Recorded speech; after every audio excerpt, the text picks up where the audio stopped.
hikmah kita diciptakan oleh Allah Jalla wa'ala itu tidak lain untuk mentauhidkan Allah Jalla wa'ala di dalam masalah beribadah hanya kepadanya.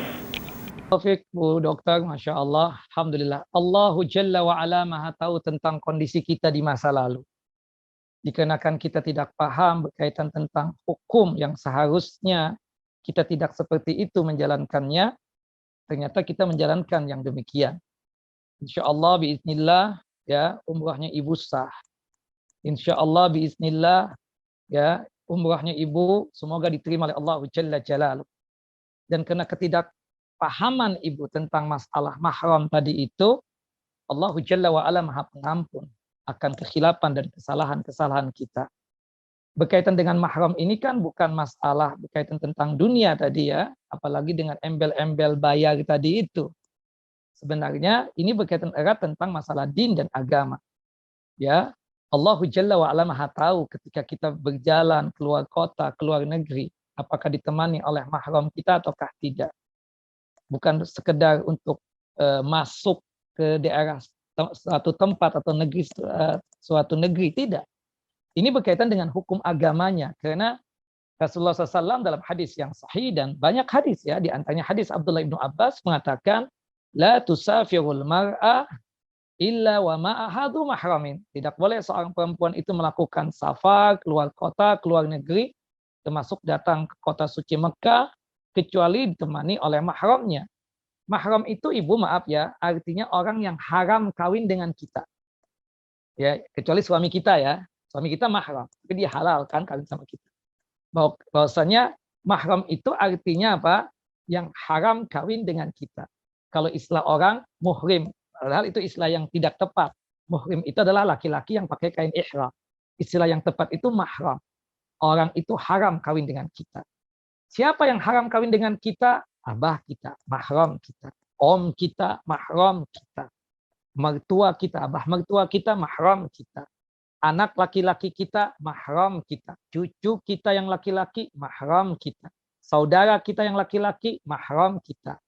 Anak tiri kita, ya itu mahram kita. Misalnya kita kawin dengan seorang duda, duda itu bawa anak laki-laki.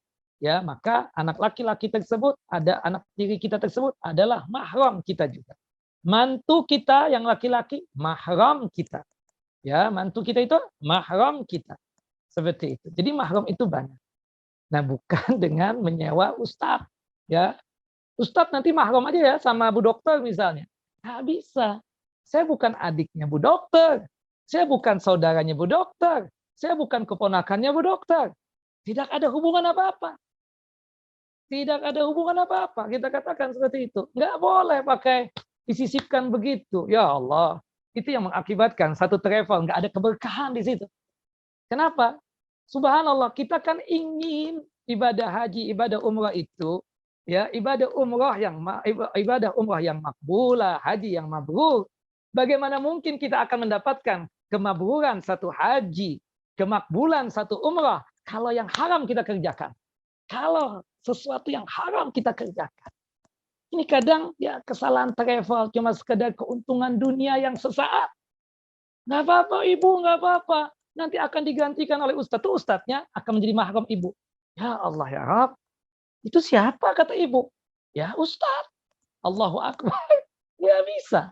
Kita katakan itu bukan mahram. Bukan siapa-siapanya ibu itu ustadz. Bukan suami ibu. Bukan keponakan ibu. Bukan saudara laki-laki ibu. Bukan. Nah, jadi tapi ya sudahlah ibu. Nanti ke depan. Mau yang tua, mau yang muda. Tadi kan batasan umur kalau 45 ke atas nggak apa-apa. Nggak pakai mahram. Ya. Atau mahramnya nanti dicarikan solusinya. Itu kan kita katakan maaf-maaf. Kadang ada pihak-pihak dalam tanda kutip ya yang tidak bertanggung jawab seperti itu. Seharusnya kan kita sebagai pemilik travel itu ingin ya jamaah kita itu adalah jamaah yang ibadah hajinya mabrur, kemudian ibadah umrahnya makbulah. Hal-hal yang berkaitan dengan dalam perjalanan pun juga kita pikirkan. Ini tanpa mahram nih gimana? Nah, ketika Ustadz ditanya, Ustadz gimana Ustadz? Ibu waktu itu tahu hukum nggak? Nggak tahu. Kalau nggak tahu hukum, ma'fun, dimaafkan oleh Allah Jalla wa'ala. Tapi yang muskilah, yang tahu hukum. Sudah tahu tidak boleh seorang perempuan berangkat haji sendirian, berangkat umroh sendirian, perjalanannya ya dari Jakarta menuju Tanah Suci misalnya, dari Bandung ke Tanah Suci, perjalanannya saja Ibu. Adapun nanti Ibu pingin tawaf sendirian, pingin umroh sendirian misalnya, atau pingin sa'i sendirian, tidak mengapa. Misalnya kita sama istri kita, kemudian kita capek lelah, istri kita ingin belanja, ya di kota suci Mekah, pingin belanja, ya belanja ini belanja itu, kita nggak temani, bolehkah begitu? Tidak mengapa. Sama halnya, saya bawa istri saya ke Bandung nih, Jakarta ke Bandung kan safar, Jakarta ke Bandung itu apa? Safar kita katakan. Cuma saya tinggal di tempat keluarga saya, kemudian ya istri itu jalan-jalan ke tempat keluarganya karena kebetulan istri orang Bandung. Subhanallah, dia tempat tantenya, dia ke tempat omnya, ya dia ke tempat keluarganya sendirian, tanpa ditemani saya tidak mengapa. Yang penting perjalanannya dari Jakarta menuju Bandung ditemani oleh saya, atau istri saya itu ditemani oleh anak laki-laki saya yang sudah balik. Seperti itu kira-kira Ibu. Tapi insya Allah, Allah Maha tahu tentang kondisi kita di masa lalu Ibu. Ibu nggak tahu waktu itu harus seperti bagaimana, ya kan? Tapi insya Allah next ke depan, mudah-mudahan Ibu berumrahnya dan berhajinya dengan mahram. Seperti itu.